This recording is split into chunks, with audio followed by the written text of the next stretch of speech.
Hello and welcome back to my channel, I think is what Professor Geek has trained me to say. We're looking at Through the Woods by Vinny and Frankie Tartamella, and I have to be careful, I occasionally do mispronounce their name as Tartamello. No, it's Tartamella. So if I mispronounce that or accidentally call Frankie something else, just please forgive me. This book, number one, has a copyright date of 2012, and number three is 2016. So this did take a while to come out. Right now, as I'm recording this, it's got about 2 weeks left on a crowdfunding campaign to put out a single bound volume of all three of these, and the crowdfund has reached some goals where the book will have 2 extra pages that aren't in these comics, as well as it's gone up to a hardcover. And if it gets just a little bit more, I'm sure it will, but then the page size, I don't know if it's the page size or the cover size, but I think it's the page size, will increase from standard comic to something like 8.5 by 11, and I might have that slightly off. But that's where things stand now. Sorry about the glare here. I've been trying to find a good way to light and shoot these. I'll just try to work around it.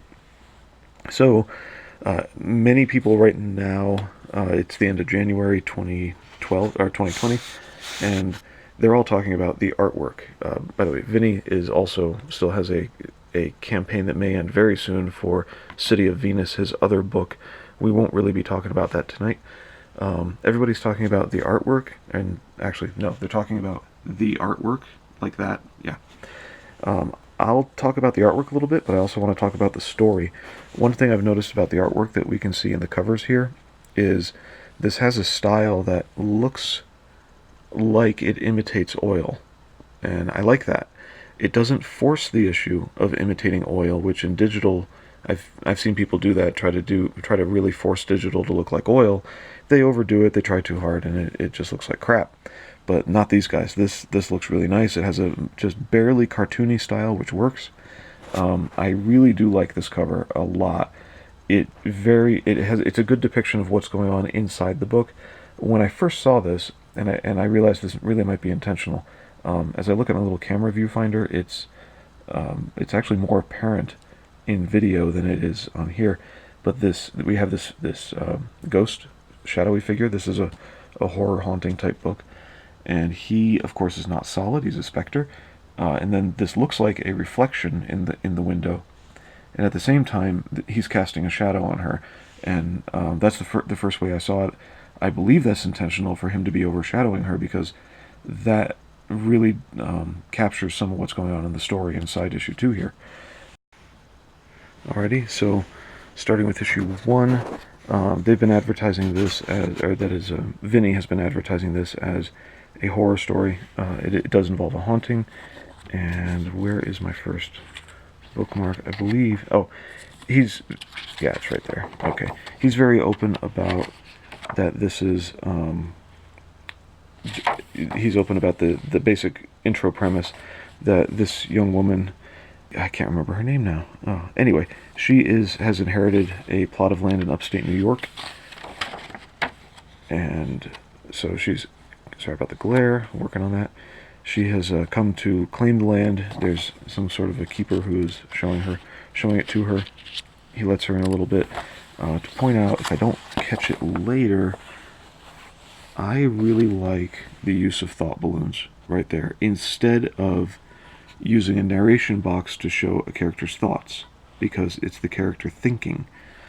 Now, if you are using a narration box, or even just if the thought balloon is on another page, usually what a lot of places do is they put a little symbol or color it to match the character in some way. With superheroes, that's easier, but this is different. So, I don't want to show too much. We have seen online already from Vinny, this page in particular, where our hero, Jack Lombardo, has rescued this little girl from a bear. They joke about Jack Lombardo being the manliest man in comics, etc. So there we go. They've been putting out a lot of humor about that she's so gorgeous. But ladies, this book is for you. Jack Lombardo is a manly man. That's evident. And yet, just like the Mandalorian, this manly man is over here taking care of a child. So, if the Mandalorian appeals to women because of manly man taking care of child, ladies, this book is for you. This ain't just for the guys. So, there you go. There was something nice I wanted to say about the flashbacks, such as they changed tone and color a little bit. This is a little browner, a little more sepia, but not quite. It gets even more sepia later, such as here. Let's see, and there we go. Like so, we get a lot of flashbacks that are sepia toned this way, and the use of color is really good. It's important. That when they change color palettes, it is for effect. It is effective. These things are not just, well, it's old, so let's make it brown. No, there are reasons for that.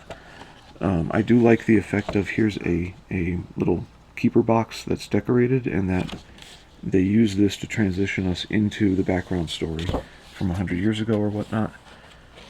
And there are bits and pieces. There's one, and here's another transition that works really well. So she's exploring the old shack out back.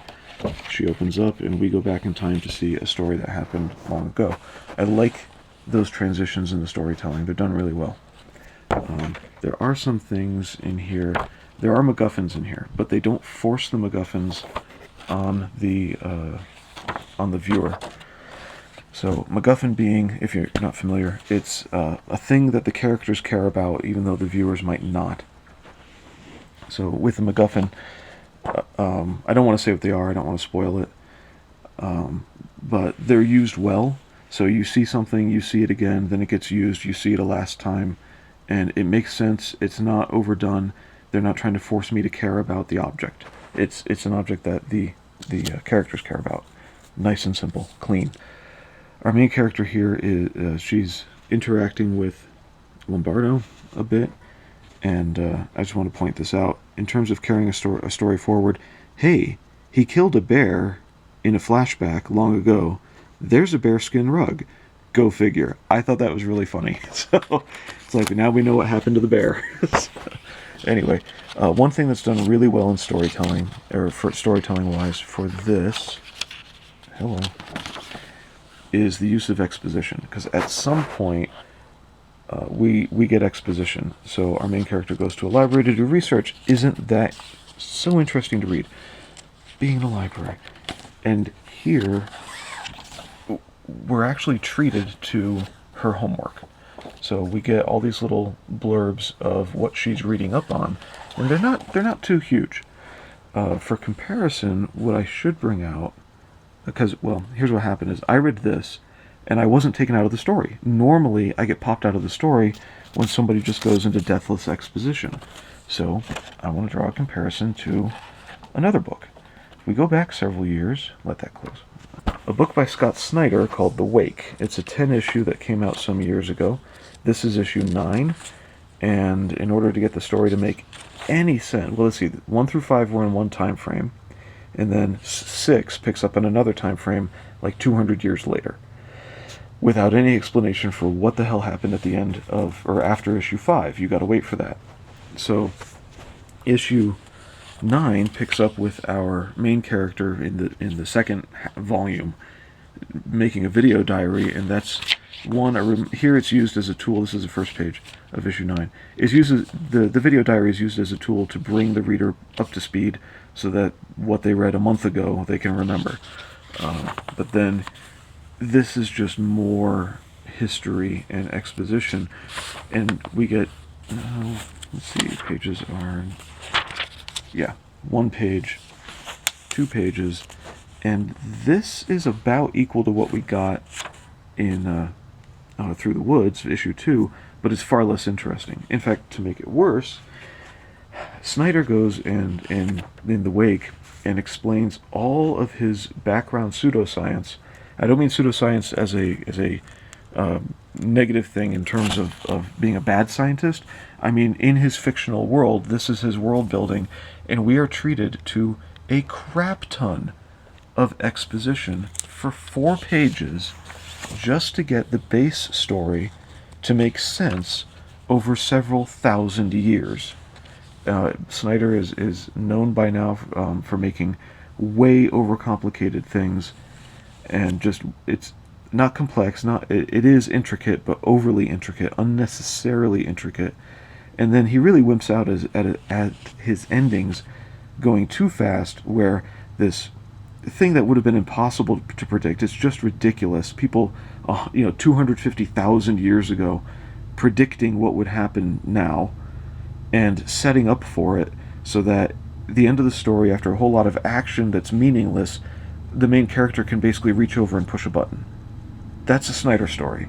Snyder, I know he's been popular, and Dark Knight's Metal was really popular. I've never read it, and DC is making the mistake of shoving anything that worked into every title and overcooking things.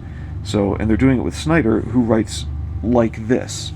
So these are the last 2 issues. To make sense of the whole story, you basically have to read a world-building background treatise. This is not a way to write. This sucks.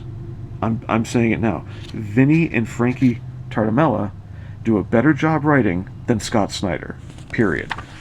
All right.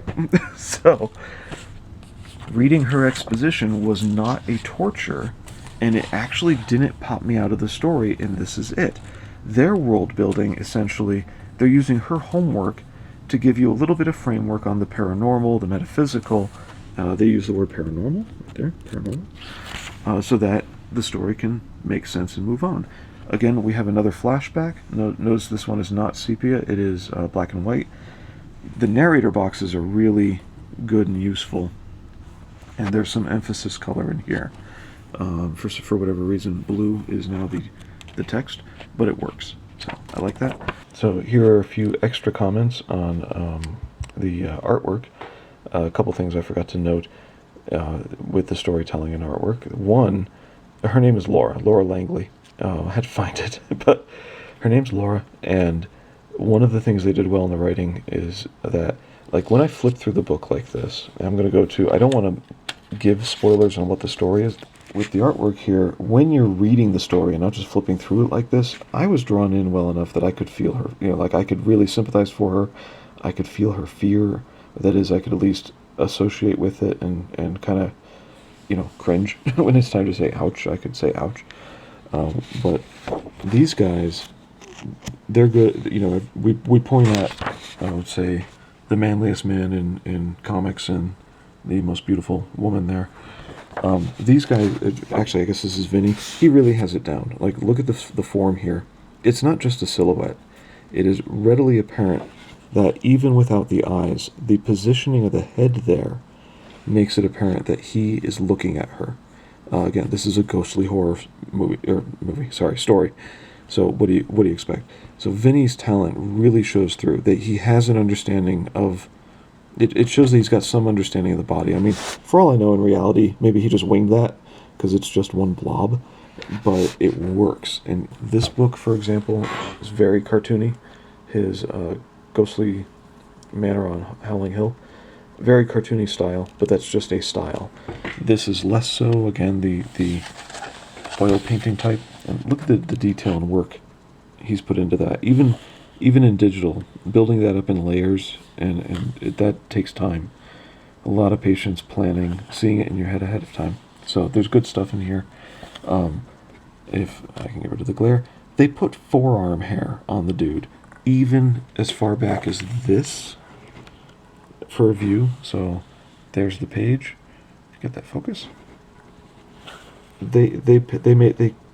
He put that much attention to detail in there. But there's arm hair on this guy all the way around. I'd put Vinny on par easily that just as a style change, he's up there with Lee Bermejo. It might be a little bit of work. Might have to shift his style more to practice towards this. This was originally a black and white. I could find it online. It's not an oil painting. It's marker, just like everybody else. See that? Marker. But I'd say Vinny is really on par with Lee Bermejo. So there we are. And earlier, as they say, hey ladies, the Beastie Boys used to say. Here's one for the girls. See, girls, yep. There you go, ladies. There's one for you in there. He did not leave you out. You are not excluded. This is a book for the ladies. All right. I'm not going to open up Volume 3. I want you to see what happens on your own. I don't want to spoil anything too much. The ending and the tie-up felt a little quick to me. They were a quicker read than the first two, but I still enjoyed it. So usually, the climax is always an ending battle in most stories. Take a 2-hour movie. What's going to start happening at the 90-minute mark? But it wasn't rushed. It wasn't cheap. It was quick, but it made sense. It wasn't Scott Snyder. In fact, I shouldn't praise somebody by saying they're not somebody who sucks. No, this was really well thought out. There are things in the ending that call back to stuff that was put in the beginning, and it's just, like I said, the MacGuffins, it's really subtle. So this whole story was worked together as one piece to make sure that things you need here were set up over here years earlier. I thought that was really, really skillful on their part, and the artwork's great.